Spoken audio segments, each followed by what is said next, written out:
ওগো আমার পর্দার আড়ালের মা খালারা, শুনে যান আজ রাতের বেলা মা, এই দুনিয়াটা কিছুই না রে মুমিন। হেরে আমার নবীর উম্মতের দল, মাস্তানি করিও না রে ভাই, যৌবনের বাহাদুরি দেখায়ও না। কবে জানি আজরাইল এসে হাজির হয়ে যাবে রে বাবা। আমার ভাইয়েরা, আমার নবীর আদর্শের মালাটাই তো গলায় পরিয়া নাও। এই দেশের যুবকেরা ভাইরে, দাড়ি রাখার কারণে আমি না খায়া মরি নাই রে বাবা। মাথায় টুপি দেওয়ার কারণে আমরা না খায়া মরি নাই রে বাবা। গায়ে পাগড়ি পরার কারণে, জুব্বা দেওয়ার কারণে আমরা না খায়া মরি না। আমাদেরকে আল্লাহ যত নবীর সুন্নাতের উপরে আমল করি, আমার আল্লাহ তত সম্মান বাড়ায়া দেয়। জোরে বলেন সুবহানাল্লাহ। যুবক রে, আজকে তোমার বাহাদুরি কত, আজকে তোমার মাস্তানি কত, আজকে তোমার গায়ের জোরে কথা কত।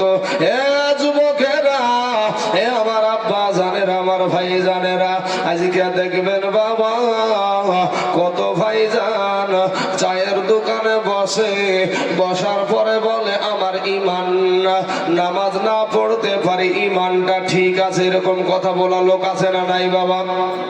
আছে বাবা রে। আমার আল্লাহর হুকুম নামাজ পড়া, কিন্তু সেই নামাজকে পড়লো না, আর চায়ের দোকানে পাত্রা দেয়। আমার ইমান ঠিক আছে, নামাজ না পড়লে কি হবে? কিন্তু বেটাকে আপনি জিজ্ঞাসা করেন, এ ভাই বলো তো, তুমি যে বিবিকে নিয়ে সারা রাত্রি কাটাইলা, বিবির সাথে মধুর মিলন করলা, তোমার গোসলটা ফরজ হয়ে গেল। বলো তোমার গোসলের ফরজ কয়টি? গোসলের ফরজ বাবা অনেক মানুষ বলতে পারবে না। আজকে যদি তাকে সে মুসলমানের ছেলে, তার বাবা মুসলমান, তার দাদা মুসলমান, তার দাদি মুসলমান, তার মা মুসলমান, ওর 14 গোষ্ঠী মুসলমানের যুবক, এরপরও বাবা ওযুর ফরজ জানে না, নামাজের ফরজ কিন্তু জানে না, আবার নিজে বলে মুসলমান। এ আমার কালেমার ভাইয়েরা, আপনারা কেউ আমার দুশ্মন না, আমিও আপনাদের দুশ্মন না রে বাবা। আপনি আমার কালেমার ভাই, ফিরে আসেন গো আব্বা জানেরা, ফিরে আসেন, তওবা করে আল্লাহর কাছে ক্ষমা চান। আমার আল্লাহ আপনার জীবনের সব গুনাহ মাফ করে দিবে। জোরে বলেন সুবহানাল্লাহ। এ আমার কালেমার ভাইয়েরা, ওগো আমার মুসলমান যুবকেরা, আজকে আমরা আলেম ওলামারা কত সন্ধ্যার রাত্রি থেকে শুরু করেছি। এই সন্ধ্যা রাত্রি থেকে বাবা একইভাবে এখন পর্যন্ত একইভাবে বায়ান চলছে কোরআন হাদিসের। কিন্তু বাবা গো, কত মানুষ আসলো আর গেল, কত মানুষ আসলো আর গেল, জানি না এই রাত্রিতে আল্লাহ কাকে কবুল করবে গো, এই রাত্রিতে আল্লাহ কাকে যেন ক্ষমা করবে। ওরে বাবা, আখেরি মোনাজাতটা কেউ যেন আর হাত ছাড়া করে দিয়েন না। একটু কষ্ট হলেও বাবা একটু বসে থাকেন, এই দিনটার কথা আপনি আল্লাহকে বলতে পারবেন। কত আমার আব্বা জানেন, আমার ভাই জানেরা এখানে বসে আছেন। ও মুসলমান, আমার পর্দার আড়ালে মা খালারা বসে আছে। আমি বলবো বাবা, আপনারা আর কয়েকটা মিনিট, কিছুটা মিনিট একটু ধৈর্য ধারণ করে এখানে বসে যান। এরা যুবক, মাস্তানি করেছিল ফেরাউন, আমার আল্লাহ ছাড় দিয়েছে কিন্তু ছেড়ে দেয় না। মাস্তানি করেছিল নমরুদ, কিন্তু আমার আল্লাহ ছাড় দিয়েছে, ছেড়ে দেয় না। মাস্তানি করেছিল হামান, আমার আল্লাহ ছাড় দিয়েছে কিন্তু ছেড়ে দেয় না। মাস্তানি করেছিল সাদ্দাদ, আমার আল্লাহ ছাড় দিয়েছে, ছেড়ে দেয় নাই। মাস্তানি করেছিল বাবা আবু জেহেল, আমার আল্লাহ ছাড় দিয়েছে কিন্তু ছেড়ে দেয় নাই। ওরে আমার কালেমার ভাইয়েরা, এ মুসলমানেরা, ওগো আমার আব্বা জানেরা, আমার ভাই জানেরা, আপনাদেরকে বলি দিলখানা একটু নরম করে দিবেন বাবা। চোখের পানি ছেড়ে দিয়া যদি আল্লাহর কাছে ক্ষমা চান, তওবা করে যদি আল্লাহর কাছে ক্ষমা চান, আমরা হইলাম শেষ নবীর উম্মত গো। এই শেষ নবীর উম্মত হওয়ার কারণে আপনি যত গুনাহ করেন না কেন আমার আল্লাহ আপনার জীবনের গুনাহ মাফ করায়া দিবে। জোরে বলেন সুবহানাল্লাহ। বাবা গো, আদম নবী আমার আল্লাহ পাক একটা ফল খেতে তাকে নিষেধ করেছিল। আদম পয়গম্বর একটা ফল যখন বাবা খেয়ে ফেললো, অনিচ্ছাকৃত একটা ভুল, ইচ্ছাকৃত ভুল কিন্তু নবীরা করে না। নবীরা কোনো ভুল করে না বাবা, নবীদের কোনো ভুল ছিল না। নবীরা হলো মাসুম, বেগুনাহ হলেন আমাদের আকীদা। আহলে সুন্নাত ওয়াল জামাতের আকীদা হলো আপনার নবীরা কোনো গুনাহ করে না। এটা অনিচ্ছাকৃত ভুলের কারণে আদম নবী বাবা ওই গন্ধম ফলটা খেলো। খাওয়ার সাথে সাথে আমার আল্লাহ পাক তার শরীর থেকে বাবা তার পোশাকটা, জান্নাতি পোশাকটা নিয়ে নিল। জান্নাতি পোশাকটা যখন নিল রে বাবা, এবার আপনি মুসলমান একটা বার আমার আপনার মেধা দিয়ে চিন্তা করে দেখেন, আল্লাহ আপনার বিবেক দিয়েছে, বিবেকের আদালত দিয়েছে। ওই বিবেকের আদালত দিয়ে একটা বার চিন্তা করেন, আপনি এত গুনাহ করেন রে যুবক, ও আমার বাবারা ভাইয়েরা, এত গুনাহ করার পর আমার আল্লাহ আমাদের পোশাক খুলে কোনোদিন আমাদেরকে বেইজ্জতি করে নাই। এটা আপনার কারণে না, এটা হইল আমার মদিনার নূর নবীর কারণে। জোরে বলেন সুবহানাল্লাহ। হে আমার ভাইরা, এরপরে আমার আল্লাহ আদম নবীকে জান্নাত থেকে দুনিয়ার জমিনে পাঠায়া দিলেন, দুনিয়ার জমিনে পাঠায়া দিলেন। বাবা গো, এটা অনিচ্ছাকৃত ভুলের কারণে, এটা অনিচ্ছাকৃত ভুল, ইচ্ছাকৃত কোনো ভুল না রে বাবা। অনিচ্ছাকৃত ভুলের কারণে আদম আলাইহিস সালামকে বাবা আমার আল্লাহ জান্নাত থেকে দুনিয়াতে নামায়া দিলেন। দুনিয়াতে যখন নামায়া দিলেন, এবার আপনার বিবেককে জিজ্ঞাসা করেন, আপনি বাবা মদও খান, গাঁজাও খান, তাড়িও খান, হিরোইনও খান, এত হারাম খাবার খাওয়ার পর ও বাবা, এরপরও আমার আল্লাহ আমাদের বাড়ি থেকে অন্য কোথাও ফেলায়া দেয় না, আমাদের বাড়ি থেকে অন্য রাষ্ট্রে ফেলায়া দেয় না। এটার কারণ কি? এটা আপনার কারণে না, আপনার টাকা পয়সার কারণে না, আপনার কোন রক্তের বাহাদুরির কারণে না। আমার আল্লাহ তার হাবিব আমাদের নবীর কারণে আমাদের সম্মান বাড়ায়া দিয়েছে। জোরে বলেন সুবহানাল্লাহ। বাবা গো, শুধু তাই না রে বাবা, আমার আল্লাহ পাক দুই স্বামী স্ত্রীকে বাবা, মা হাওয়াকে আর হযরতে আদম আলাইহিস সালামকে দুইজনকে দুই জায়গায় ফেলায়া দিলেন। একজনকে ফেললেন আপনার শ্রীলঙ্কাতে, আর একজনকে ফেললেন আপনার জিদ্দাতে।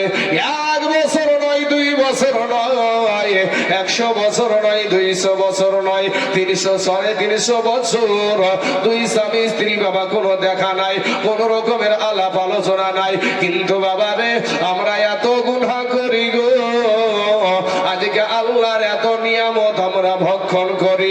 এরে আমার আল্লাহর নাফরমান বান্দারা,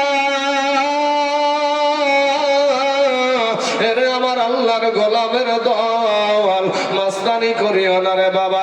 এত গুনাহ করার পরে আমার আল্লাহ আমাদের থেকে আমাদের বিবিকে বাবা আলাদা করায়া দেয় না, আমাদের বিবিকে ছিনায়া নেয় না, আমাদের বিবিকে বাবা রে অন্য জায়গায় আমাদের থেকে হারায়া দেয় না। এটা আপনার কোনো বাহাদুরি করার কারণ না, এটা হইল আমার নূর নবীর কারণে। জোরে বলেন সুবহানাল্লাহ। হে বাবার আমার সোনা মানিকেরা, 1 নয় 2 নয়, 300 350 বছর চোখের পানি ছেড়ে দিলেন। এরপরে বাবা দোয়া কবুল হলো। একটা নির্ধারিত বাবা পাহাড়ের চূড়াতে উঠে দোয়াটা কবুল হলো। কিন্তু আমরা শেষ নবীর উম্মত গো, আমরা আখিরি নবীর উম্মত, আমরা এই নবীর উম্মত হওয়ার কারণে এরা আমার নবীর উম্মতের দল। আপনি মাঠের ভিতরে একটা গুনাহ করে ফেলেছেন ভাই, আপনি বাজারে একটা গুনাহ করে ফেলেছেন একটা ভাই, আপনি রাতের অন্ধকারে একটা গুনাহ করে ফেলেছেন।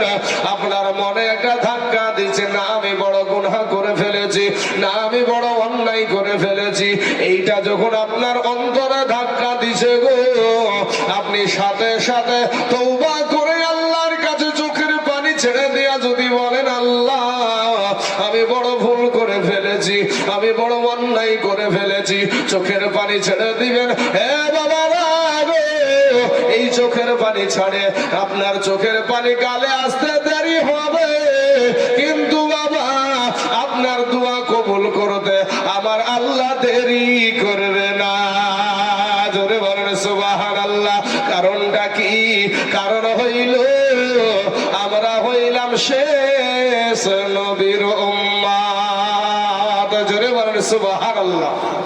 বাবা আমার ভাই, আমরা শেষ নবীর উম্মত। কোন নবী? কোন নবীর কথা বলছি বাবা? যেই নবীকে কিয়ামতের দিন আমার আল্লাহ বলবেন, হে হাবিব, হে আমার দোস্ত, আপনি যতক্ষণ খুশি না হবেন আমি ততক্ষণ পর্যন্ত আপনাকে দিতেই থাকবো। জোরে বলেন সুবহানাল্লাহ। কি দিবেন? কি দিবেন? নবী কি চাইবে? নবী চাইবে আমার উম্মতকে জান্নাতে দাও, আমার উম্মতকে জান্নাতে দাও। আমি আপনাদের এখানে ওয়াজ করতে এসেছি বাবা, 1.5 ঘন্টা 2 ঘন্টা পরে স্টেজ থেকে নেমে যাব। কিয়ামতের দিন আপনাকে চিনহাও দিব না, পরিচয়ও দিব না বাবা, নিজেকে নিয়ে ব্যস্ত থাকবো। কিন্তু আমাদের যেই নবী, সেই নবী ব্যস্ত থাকবে আমাদের সবাইকে নিয়ে। জোরে বলেন সুবহানাল্লাহ। সেই নবীর মহাব্বত করবেন বাবা, সেই নবীকে বেশি বেশি দুরূদ শরীফ পড়বেন, সেই নবীকে তাজিমের সহিত সালাম দিবেন, সেই নবীর আদর্শ নিয়ে দুনিয়াতে চলাফেরা করবেন। বাবাজি আমার ভাই জানেরা, ও যুবকেরা, আজকে দুনিয়ার জমিনে যুবকদের বাবা কত আদর্শ নাই। আজকে যুবকেরা মসজিদে যায় না, আজকে যুবকেরা নামাজ পড়ে না। এই যুবকেরা ভাবছে আমার মা আগে মরবে, আমি মরবো না, আমার বাবা আগে মরবে, আমি মরবো না, আমার দাদা আগে মরবে, আমি মরবো না, আমার দাদি আগে মরবে, আমি মরবো না। এটা যুবকেরা ভাবে। কিন্তু আমার বাবাজিদেরকে বলবো, আমার এই চাচাকে আমি জিজ্ঞাসা করছি, চাচা আপনি তো খুবই ঠান্ডা লেগেছে নাকি আপনাকে? হ্যাঁ, চাদর কেমন ভাবে গেঁথেছেন? আপনার পাশে ছেলেটার দিকে তাকান, ছেলেটা আপনার পাশে, ছেলেটা গো, আরে ভাই আপনার পাশে ছেলেটা, আচ্ছা এই ছেলেটার বয়সের ছেলে, এদিকে তাকান চাচা, এই ছেলেটার বয়সের ছেলে আপনাদের গরুস্থানে আছে না নাই? আছে? আচ্ছা আমাদের বয়সের ছেলে আপনাদের গরুস্থানে আছে না নাই? আছে তো বাবা। সাদা দাড়িওয়ালা, চুল সাদা হয়ে গেছে, দাড়ি সাদা হয়ে গেছে, এরকম বয়সের মানুষ আপনাদের গরুস্থানে আছে না নাই গো? আসার সিরিয়াল আছে, যাওয়ার কোনো সিরিয়াল নাই। তাই বাবারা আমার ভাই জানেরা, যুবকেরা ফিরে আয় রে যুবক, মাস্তানি করিও না, আমার নবীর আদর্শই তুমি আদর্শিত হয়ে যাও। তুমি আজকে হয়তো গায়ের জোর দেখায় তুমি মাস্তানি করবা, কিন্তু ভাই রে যেদিন আজরাইল আসবে সেদিন তোমার কোনো মাস্তানি চলবে না, সেদিন তোমার কোনো গায়ের জোর চলবে না।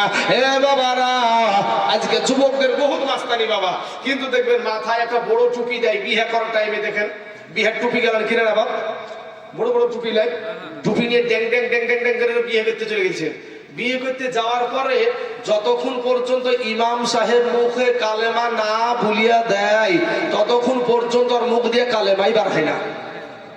কি কথা মিথ্যা বলছি ভাই? হ্যাঁ, অথচ বাবা মাস্তানির দিক ঠিক আছে, মাস্তানির দিক কবরে যাইয়া দেখ বাসের লাঠি রেডি।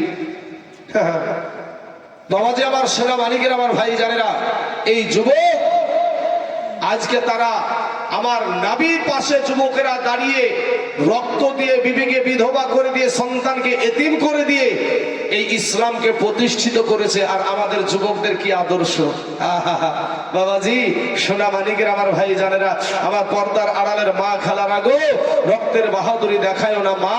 ও মা জননীরা, আপনাদেরকে বলবো মা, তোমার কোনো সম্মান ছিল না মা, তোমার কোনো ইজ্জত ছিল না মা, তোমাকে সম্মানের জায়গায় বসায় আছে আমার দয়ার নবী। জোরে বলেন সুবহানাল্লাহ। নারীদের কোনো সম্মান ছিল না বাবা। নারীদেরকে জাহিলিয়াতের যুগে উলুঙ্গা করে নাচানো হতো, নারীদেরকে হাটে বেচা কিনা করা হতো, নারীদেরকে জিন্দা দাফন করা হতো। কিন্তু সেই নর্দমা থেকে উঠিয়ে নিয়ে এসে আমার আল্লাহ সম্মানের জায়গায় বসায় আছে। জোরে বলেন সুবহানাল্লাহ।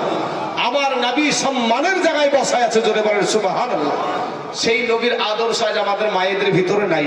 এতগুলা পুরুষ এখানে বসে আছে, কিন্তু পুরুষদের আওয়াজ কিন্তু এখানে আসে নাই, কিন্তু নারীদের আওয়াজ স্টেজ পর্যন্ত শোনা যাচ্ছে। আপনাদের কানে না আসলে আমার কানে আসছে বাবা এক একটা কথা। কিন্তু এখন তো বাবা সবাই তো একটু ঘুম ঘুম ভাব, কিন্তু যখন রাত 9টা 10টা 8টা বাজছিল তখন কেমন হচ্ছিল তাহলে? হ্যাঁ বাবাজি, আমার মা খালাদেরকে বলবো, মা তোমার কোনো সম্মান ছিল না। আজকে বাবা এই মাইকের আওয়াজ বহুত দূরে যাচ্ছে। আজ আমার মা বোনদেরকে আমাদের সরকার এত সুবিধা দেওয়ার কারণটা কি? এত সুবিধা দেওয়ার কারণ কি? কারণ তো নিশ্চয় আছে বাবা। আজকে আপনি যাবেন তো, আজকে আপনি যাবেন ব্যাংকে যান, আপনার বাহাদুরি চলবে না, মহিলাদের বাহাদুরি এখন ব্যাংকে। কারণ আমার বাবা কোনো অ্যাকাউন্ট বই ছিল না। আজ থেকে মোটামুটি 15 দিন আগে আমি একটা অ্যাকাউন্ট খুলতে গিয়েছি। তো আমার মতন হুজুরকে বুঝতে পারছেন, ধাক্কা মেরে একটা যুবতী মহিলা ধাক্কা মেরে যে ঢুকেছে, আমি লজ্জাতে পিছনে চলে আসছি। তাহলে মাস্তানি চলছে না। ওখানে গিয়ে কি হচ্ছে, ওই যে মহিলাটার পর্দাটা নষ্ট হচ্ছে না, হচ্ছে না? বুঝতে পারছেন না বাবা? তাহলে নারীরা যদি বেপর্দা হয়, তাহলে এটার জন্য একটা নারী কজনকে জাহান্নামে নেবে? 4 জনকে। একটা নারী 4 জনকে জাহান্নামে নেবে। তো বাবা তাহলে এখানে গিয়ে ওদেরকে নিয়ে গিয়ে লোকে সরকার যত রকমের সুবিধা দেওয়া হচ্ছে মহিলাদেরকে। আরে বাবা, লক্ষ্মীর ভান্ডার সরকার দিচ্ছে, এটা মহিলাদেরকে যদি না দিত তাহলে আমরা পুরুষেরা স্বামীগুলা কি আমার মা বোনদেরকে, আমাদের বিবিদেরকে কি খাবার দিতাম না? খাবার দিতাম তো। অতি কষ্ট করে মেহনত করে গায়ের ঘাম ঝরিয়ে আমাদের বিবির ক্ষুধা মিটাতাম, আমাদের বিবির হক মিটাতাম। কিন্তু বাবা তারপরও মানুষের কাছে আমাদের বিবিকে আমরা ছোট হতে দিই। কথা বলেন না, ছোট হতে দিই আমাদের বিবিকে? ছোট হতে দিই না, কারো বেকা কথা শুনতে দিই না। কারণ আমার বিবিকে যদি কেউ বেকা কথা বলে তাহলে ও বাবা আমার বিবির তো যা খারাপ লাগবে লাগবে, আমার কলেজায় আঘাত লাগবে আমার বিবিকে অন্য অন্যায় কথা বলার কারণে। কিন্তু এই মহিলা স্বামী চিনে না, 500 টাকা চিনে। স্বামী চিনে না, 500 টাকা চিনে। দিদি দিল লক্ষ্মীর ভান্ডার রে, খুশি হইল বৌদিরা সবাই। ওরা খুশি রাখো, 500 টাকা দেয়। আবার শোনা যাচ্ছে যে এপ্রিল মাসের 1 তারিখ থেকে 1000 টাকা দিবে, আরো খুশি। ওরে বাবা রে, সুবহানাল্লাহ। শুনেন বাবাজি, আমার ভাইয়েরা, ওগো আমার পর্দার আড়ালের মা খালারা, আবার আমাদের সমাজে এই ভারতবর্ষের আইন পাশ হয়েছে 3 তালাক দেওয়া যাবে না। আজকে আপনি কোর্টে যান, কত স্বামীকে লাকে দড়ি দিয়ে টেনে নিয়ে বেড়াচ্ছে মহিলারা, লাকে দড়ি দিয়ে টেনে নিয়ে বেড়াচ্ছে মহিলারা। কিন্তু মা, আমি আপনাদেরকে আজকে এই দেশে বলে যাই যে মা, আজকে এখানে যিনারা বসে আছেন সবাই কিন্তু 2002 সালের ঘটনা কথা জানেন। 2002 সালে গুজরাটের বুকে, আপনার গুজরাটের বুকে গোধুরার স্টেশনে ট্রেনের বগিতে আগুন লাগাকে কেন্দ্র করে আমার হাজার হাজার এরকম কালেমার ভাই, এরকম মুসলমান যুবক, এরকম মুসলমান ভাই কে আপনার গ্যাস পেট্রোল দিয়ে জ্বালিয়ে পুড়িয়ে ধ্বংস করে দিয়েছিল। শুধু তাই না বাবা, যাদের পেটে 8 মাসের বাচ্চা, যেই মহিলার পেটে 9 মাসের বাচ্চা, যেই মহিলার পেটে 10 মাসের বাচ্চা, ওই মহিলাগুলা পুলিশকে গিয়ে বলেছিল, পুলিশ বাবু আমাদের জন্য একটু নিরাপত্তার জায়গা করে দিন, আমাদের সন্তানটা একটু নিরাপত্তার সহিত দুনিয়াতে আসুক। ওই বাবা গুজরাটের পুলিশগুলা ওরা বিশ্ব হিন্দু পরিষদকে লেলিয়ে দিয়ে ওই সমস্ত মহিলাদের পেটকে চিরে সন্তানকে বের করে তীরের আঘাতে করে খেলা করেছিল। ওই গুজরাটের বুকে মুখ্যমন্ত্রী ছিল তখন নরেন্দ্র মোদী। এখন বলে যে মুসলমান মা বোনেদের ইজ্জত দেওয়া হয় না, মুসলমান মা বোনদেরকে অধিকার দেওয়া হয় না। ও আমাদের চাইতে বেশি দরদ উতলিয়ে পড়েছে। যদি এতই দরদ, তাহলে গুজরাটের বুকে যখন আমার মা খালাদের পেটকে চিরে সন্তানকে বের করে তীরের আঘাত করে খেলা করেছিল, তখন তার দরদটা কোথায় ছিল? ভাই বুঝতে পারছেন বিষয়টা? বুঝতে মনে হয় বোঝাতে পারছি না? হ্যাঁ বাবাজি, আমার সোনা মানিকেরা, আমার মায়েদেরকে বলবো, মা শোনো, এই যে তোমাকে পাওয়ার দিচ্ছে, আর এই পাওয়ারের কারণে অবৈধভাবে যারা যে সমস্ত খারাপ স্বামী আছে তাদের পক্ষে আমি কথা বলছি না। যেমন আমার পূর্বের আগের বক্তা বলছিল হুন্না লিবাসুল্লাহ ওয়ান্তুম লিবাসুল্লাহ হুন্না, স্ত্রী হলো স্বামীর পোশাক আর স্বামী হলো স্ত্রীর পোশাক। এই স্বামীদের জন্য আমি বলতে চাই, মা ওই রকম স্বামীকে যদি তুমি অন্যায় করে থাকো তাহলে বলবো যে তোমার স্বামীর পায়ের নিচে তোমার জান্নাত। জোরে বলেন সুবহানাল্লাহ। যেই স্বামী ভালো, যেই স্বামী আদর্শবান, সেই স্বামীর জন্য বলছি। তাহলে মদখোর, গাঁজাখোর, তারিখোর, হিরোইন খোরের জন্য বলছি না। যেই স্বামী আদর্শবান, নবীর আদর্শকে মেনে চলে, ইসলাম ধর্মকে মেনে চলে, আল্লাহকে মেনে চলে, যারা 5 ওয়াক্ত নামাজ পড়ে, এই স্বামীরা কোনো সময় অন্যায়ভাবে তার বিবিকে মারতে পারে না। যারা বাবা আল্লাহকে খুশি করার জন্য নামাজ পড়ে, সে চুরি করতে পারে না। যারা আল্লাহকে খুশি করার জন্য নামাজ পড়ে, তারা কিন্তু বাবাজি লোকের জমিনের ফসল কেটে নিয়ে এসে গরুকে খাওয়াতে পারে না। যারা বাবা আল্লাহকে খুশি করার জন্য নামাজ পড়ে, তারা কিন্তু বাবাজি অন্যকে আঘাত করতে পারে না। একটা অনৈতিক কথা তাকে আপনাকে বলতে পারবে না। যারা আমার নবীকে মানে, তারা কোনো সময় এই রকম আদর্শ দেখাবে না। যারা আল্লাহকে মানে, আমার মায়েদেরকে বলবো, মা, ও মা, তুমি আমার কালেমার মা, আমি তোমার সন্তান, ফিরে এসো মা। তোমার মতন কত মহিলা মা গো, তোমার মতন কত মহিলা সংসারের কাজ করে রে মা, কিন্তু মা এরপরে 5 ওয়াক্ত নামাজ পড়ে তুমি কেন পারবা না রে মা? তোমার মতন কত নারী পর্দা করে তুমি কেন পারবা না রে মা? ওরে আমার কালেমার বোন, তোমার মতন কত নারী স্কুলে যায়, কলেজে যায়, হাই স্কুলে পড়ে, এরপরেও 5 ওয়াক্ত নামাজ পড়ে, পর্দা করে, তুমি কেন পারবা না রে বোন? ওরে বোন ফিরে এসো রে বোন, এই দুনিয়াটা কিছুই না রে মুমিন। এরে আমার নবীর উম্মতের দল, মাস্তানি করিও না রে বাবা, যৌবনের বাহাদুরি করিও না। কবি বলছেন রূপ যৌবনে যদি এ থাকে বহুকার, আর গরু স্থানে যাইয়া দেখো হাল কথাকার।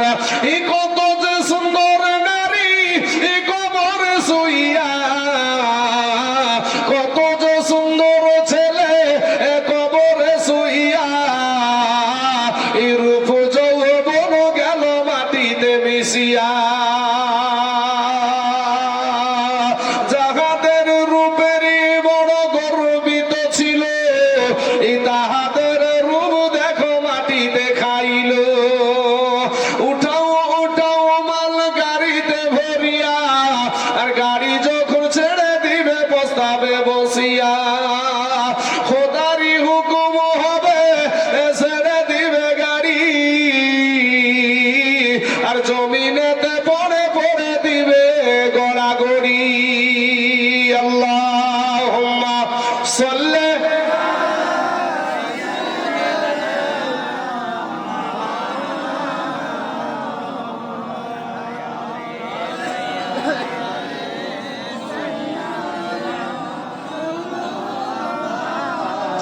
মুহাম্মদ সাল্লাল্লাহু আলা মুহাম্মাদিন সাল্লাল্লাহু আলাইহি ওয়াসাল্লাম। ছোট্ট একটা জীবনী আপনাদের সম্মুখে আমি তুলে ধরতে চাই বাবা। হ্যালো, যেইটা হ্যালো, শাহাদাতপুরের শরীফা খাতুন আপনার বাড়ির মানুষ বাইরে খোঁজ করছে। শাহাদাতপুরের শরীফা খাতুন আপনার বাড়ির মানুষ বাইরে খোঁজ করছে, দেখা করেন। বাবাজি, আমার সোনা মানিকের, আমার ভাই জানেরা, মহিলাদেরকে, আমার মা গুলাকে, আপনার মা, আমার মা, এই নারী জাতিকে জাহিলিয়াতের যুগে আজকে যে নারীরা বৃদ্ধা আঙ্গুলি ইসলাম ধর্মে দেখায় আছে, এ বাবা, এখানে অনেক বয়সের মানুষ আছেন। আজ থেকে আপনি 150 বছর আগে চলে যান, হিন্দু ভাইদের ভিতরে একটা প্রথা চালু ছিল, কি সতী দাহ। সতী দাহ এরকম একটা প্রথা ছিল না গো চাচা? হ্যাঁ বাবাজি, একটা স্বামী যদি মারা যেত হিন্দু ভাইদের ভিতরে, তাহলে আপনার ওর জীবিত বিবিটাকে, ওর স্বামী মারা গেছে, স্বামী চিতায় জ্বলবে, এতে কোনো দ্বিধাবোধ নাই, কিন্তু ওর জলজান্ত বিবিটাকেও ওই চিতাতে জ্বালিয়ে দিত। ওই জ্যান্ত অবস্থাতেই জ্বালিয়ে দিত। ধর্মের বিখ্যাত বিখ্যাত যারা জ্ঞানী মানুষ তারা বলল ধর্মের আইনে লাথি মার, ধর্মের আইনে লাথি মার। আমার জামাই মারা গেছে, সে চিতাই জ্বলবে, তাতে কোনো রকমের অসুবিধা নাই, কিন্তু আমার একটা তাজা বিটি, আমার একটা তাজা বিটি, সে চিতাই বসে বসে বলবে আব্বু গো বাঁচাও, আব্বু গো বাঁচাও, এইরকম করে কান্না করবে। এই আইন মানা যাবে না। ধর্মের আইন বাবা পাল্টানো হয়েছে, ধর্মের আইন পাল্টানো হয়েছে। কিন্তু বাবা আজ থেকে 1400 বছর আগে যেই আইন আমার দয়ার নবী আপনাকে আমাকে বেঁধে দিয়েছে, ওই আইনের উপরে এখনো আমরা বলবৎ আছি, আগেও ছিলাম এবং ভবিষ্যতেও থাকবো জনগণ ইনশাআল্লাহ। বাবাজি আমার ভাইরা, ঈমান অত সোজা না। মুখে শুধু যদি বলেন ইমানদার আমি, ইমানদার আমি, কত ইমানদার হয় না ভাই। বৃক্ষ তুমি কেমন, ফলে তাহার পরিচয়। বৃক্ষ তুমি কেমন, ফলে তাহার পরিচয়। বাবা আলেম ওলামাদের দিকে অনেকেই আঙ্গুল তুলে, অনেকেই আঙ্গুল তুলে। আলেমের সাথে কথা বলার যোগ্যতা নাই, আলেমদের সাথে কথা বলার যোগ্যতা নাই, এরপরে কথা বলা জানেই না, এরপরে বাবা কমিটি হয়ে বসে থাকে। আছে না নাই বাবা? মসজিদ কমিটির মধ্যে সুদখোর কমিটি থাকে না, থাকে না? হ্যাঁ, কবি বলছে ওরা সুদের টাকাই বন্ধু তুমি হইছ বড় লোক, এ দেখলে পারে দেই রে সালাম শত শত লোক। আছে না বাবুজি? হ্যাঁ আছে না? বাবা সুদের টাকায় বড় লোক হয়েছে, টাকা আছে, বুঝতে পেরেছেন না? সবাই ওকে সালাম দিচ্ছে, মান সম্মান কতবার, টাকাওয়ালা ব্যক্তি, বুঝতে পারছেন না?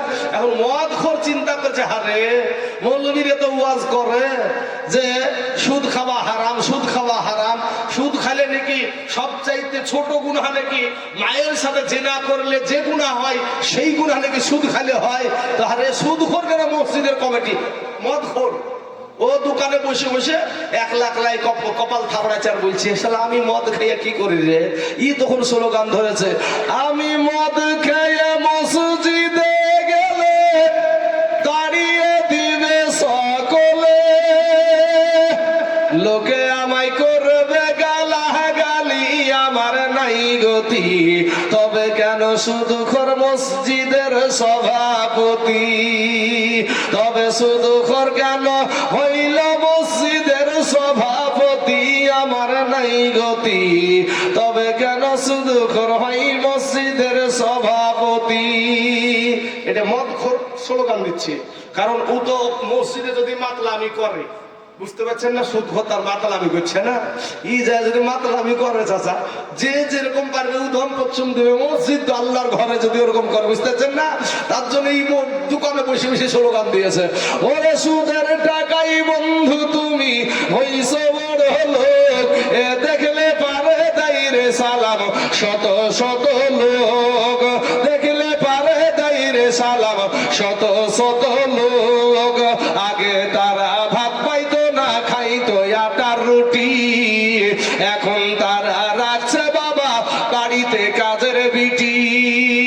আগে তারা ভাত পাইতো না, খাইতো আটার রুটি, এখন তারা রাখছে বাবা বাড়িতে কাজের বিটি। ওরে গরিবের হক মাইরা খায়া করছে কত শোক, এই গরিবের হক মাইরা খায়া করছে কত শোক, এ দেখলে তারে দেই রে সালাম শত শত লোক, দেখলে তারে দেই রে সালাম শত শত লোক। এখন যদি আমি এই যে মানুষগুলা বসে আছে একটু তদন্ত করতে যাই, তাহলে বাবা এখানে বাবা যে কোটি টাকার মালিক একটাও খুঁজে পাওয়া যাবে না। এখানে যারা বসে আছে সবাই গরিব মানুষ, খেটে খাওয়া মানুষগুলাই বেশির অংশ আছে, খেটে খাওয়া মানুষগুলা বেশির অংশ এই জায়গাতে পাগলের মতো বসে আছে বাবা। কিন্তু ভাই রে, যার যত টাকা আছে তার তত দুশ্মনও আছে, কথা ঠিক না বেঠিক? হ্যাঁ ভাই, টাকার অহংকার দেখাও না। তোমার চাইতে টাকাওয়ালা ব্যক্তি ছিল সাদ্দাত, সাদ্দাতের চাইতে টাকাওয়ালা কেউ এখনো হয়নি। বলে আল্লাহর জান্নাত আমি যাব না, নিজে জান্নাত বানিয়ে নিজের জান্নাতে নিজে যাব। কোটি টাকার মালিক দেখো এ অভাব হয় না দূর, আর গরিব ঘুমায় আরাম করে মনটা বাহাদুর। বলবেন মৌলভী সাহেব এটা কি বলছেন আপনি? হ্যাঁ, যার টাকা আছে তার আবার কিসের টেনশন? ভাই, যার যত টাকা আছে তার তত দুশ্মন আছে, আর তার তত টেনশনও হয়। আজকে আপনি বহরমপুরে যান, বিবিও চাকরিজীবী, স্বামীও চাকরিজীবী। তো বিবি ওই কোটি টাকার মালিকের আপনাদেরকে যদি এখন প্রশ্ন করি, হাবাব আপনারা কার হাতে রান্না করা খাবার খেয়ে এসেছেন, তো আপনারা সবাই এক বাক্যে বলবেন যে আমরা বিবির হাতে রান্না করা খাবার খেয়ে এসেছি নাকি? হ্যাঁ, কিন্তু কোটি টাকার মালিকের কপালে ভাই আর বউর হাতের খাবার জুটে না, আর বউর হাতের খাবার জুটে না। বাড়িতে তো বিবি চাকরি করে, তো বিবি চাকরি করে, তো বিবি তো চাকরি করলে তো রান্না করবে না, রান্না করার জন্য কি করে তাহলে? বাড়িতে চাকরানি। এত টাকার মালিক ওর কপালে ওর বউর হাতের খাবার জুটে না। আর এই গরিব মানুষগুলা যখন মাঠ থেকে আসে, আমাদের বিবিরা, অনেক বিবি এরকম আদর্শ আছে, নিজের আঁচল দিয়ে স্বামীর ঘাম মুছিয়ে দেয়, এরকম আছে না নাই রে ভাই?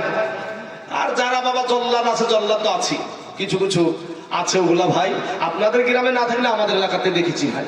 সুবহানাল্লাহ। শাশুড়ি মানে বেটাতে মাকে এখন সারিয়ে নিয়ে দিয়েছে, তো তখন বলছে, বৌমা তো বলছে, এই তুই আমার স্বামীর কাছ থেকে তুই কি আনে লিলি? হ্যাঁ, তো বাবা ওই ভাষাটা আমি ব্যবহার করতে পারছি না, তার জন্য অন্য দিক থেকে আমি কেটে নিলাম, বুঝতে পারলেন? যে এমন ভাবে ব্যবহার করছে। এইরকম মহিলাদেরকে বলবো, মা আপনিও একদিন শাশুড়ি হবেন, আপনিও একদিন শ্বশুর হবেন। হে যুবকেরা, তোমার মা বাপের খিদমত করো, তোমার মা বাপের খিদমত করো। তো এই কোটি টাকার মালিকের বাবা কপালে বোর হাতের খাবার জুটে না। এরপরে বাবা বৈকাল যখন হয়, দেখবেন বাজার শহরে বৈকাল বেলাতে সব ভালোভাবে সুন্দর করে সেজে গুজিয়ে একেবারে বড় করে স্কোয়ারে ফিল্ডে বেড়াতে যায়, পার্কে ঘুরতে যায়। তো এখন নঘা এই কোটি টাকার মালিক ভাই রাত 7টার সময় বাড়িতে ঢুকছে, তো বাড়িতে বিটিও নাই, বেটাও নাই, বিবিও নাই, মাউরের মতন বাড়িতে যাইয়া, বুঝতে পারলেন, ওই চাকরানির হাতে দিতে খাওয়া দাওয়া করিয়া বিছানায় শুয়ে গেছে। মাউরের মতন চিন্তা করছে, টেনশন করছে, করে আমার বিবি বা কোথায় থাকলো, বিটি বা কার সাথে যে প্রেম করা তা ঠিক নাই, বেটায় যে কোথায় নেশা করে পড়ে থাকলো তা ঠিক নাই, এই টেনশনে আর ঘুম আসে না। কিন্তু বাবা আপনি গরিব মানুষ, আপনি খেটে খাওয়া মানুষ, আপনি যখন ঘাম ঝরিয়ে মাঠ থেকে আসেন, আসার পরে শরীরটা ক্লান্ত হয়ে যায়, রাত্রি 7টার সময় বাড়িতে প্রবেশ করবেন, আপনার বিবি আপনার বাড়িতে থাকবে। আপনি রাত 8টার সময় বাড়িতে প্রবেশ করবেন, আপনার বিবি আপনার বাড়িতে থাকবে।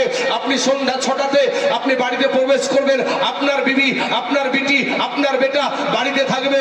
ও বাবা, রাত 8টার সময়তে বিবির হাতের কষ্ট করা রান্না করা খাবার খেয়ে আপনি একটু বিছানায় শুয়ে গেলেন, বিবির গলাখানা হামজিয়ে ধরে জড়িয়ে ধরে এমন ঘুম দেয় একেবারে বাবা 200 টাকা ইনকাম করেছে সারাদিন, মানে 200 টাকা ইনকাম করেছে সারাদিন, মানে শরীর দিয়ে ঘাম বেরিয়ে গেছে, শরীরটা ক্লান্ত হয়ে গেছে।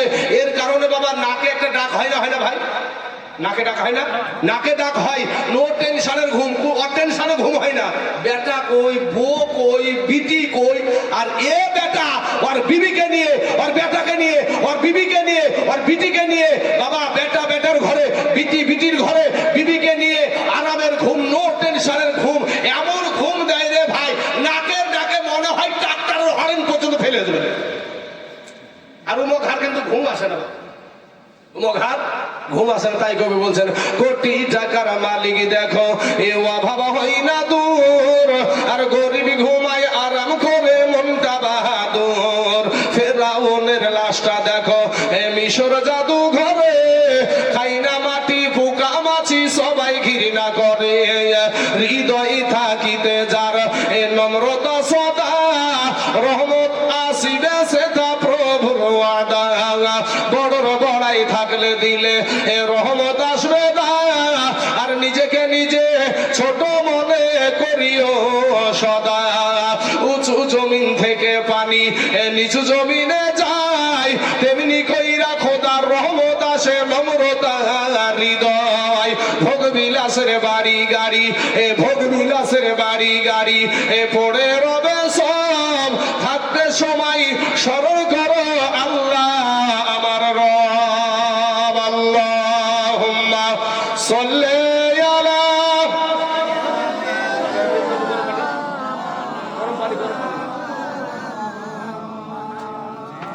ওয়ালা আলি সাইয়্যিদিনা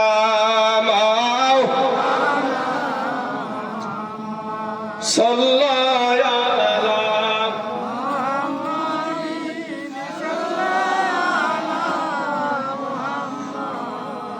हरदम ज़बान से निकालो पाक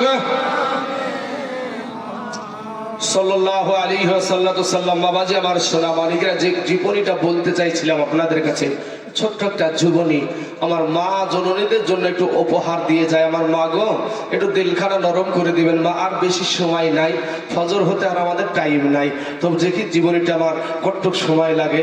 তবে বাবা ও সোনা মানিকেরা, আমার ভাইয়েরা, এমন